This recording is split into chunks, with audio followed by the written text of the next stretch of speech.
Hasteko eskerrak eman nahi dizkizuet Basque Eskolaren urteko osoko bilkura honetara etortzeagaitik eta bereziki Miren Elgarrestari, Emakundeko zuzendariari parte hartzeagaitik. Berdintasunaren aldeko bide partekatu honetan ezinbesteko bidelagun zaretelako. Asamblea politika hau urteko lehenengo topagunea da, oso berezia guretzat, izan ere berdinsareak 20 urte betetzen ditu aurten. Dagoeneko, adin nagusiko udalsarea izatea lortu dugu, eta arro esan dezakegu guztion artean oso lan ona egin dugula.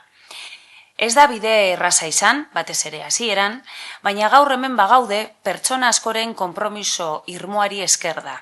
Alde batetik, udal arduradun politikoen konpromisoa. Berdintasunean aurrera egiteko apustua eta gure herri eta hirietan indarkeria matxista desagerraraztearen aldeko apustua egin dugulako.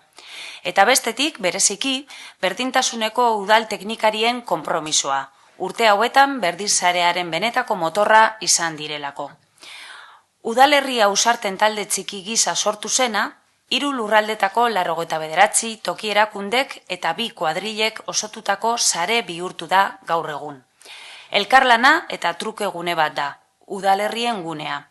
Aurrera egiten jarraitzeko ezagutza, baliabideak eta esperientziak elkarbanatzeko tokia.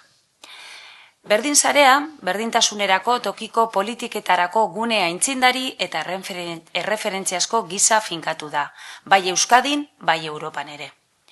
Hori guztia erakunde lankidetzari esker lortu eginda. Eudelek eta Emakundek 3 lurraldetako aldundiekin batera, helburu partekatu batekin lan egin dugu.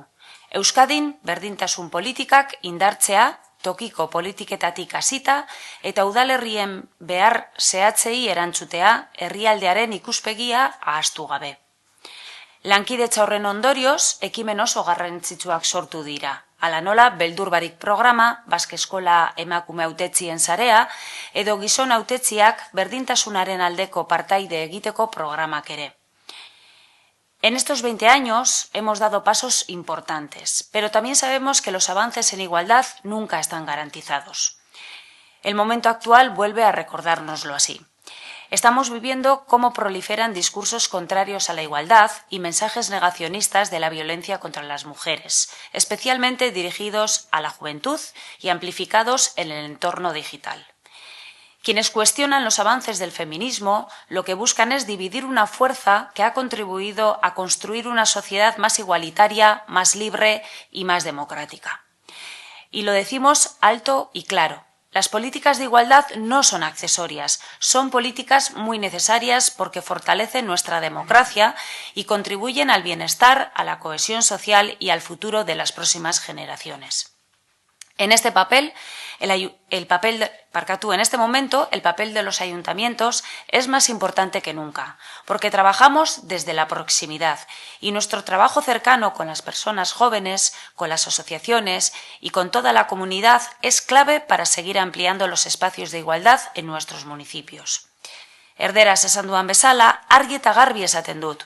Berdintasun politikak beharrezkoak dira, ezin dira alde batera utzi. Gure demokrazia indartzen duten politikak dira, eta hurrengo belaunaldien ongizateari, gizarte kohesioari eta etorkizunari laguntza emango diete. Une honetan, udalen zeregina inoiz baino garrantzitsuagoa da.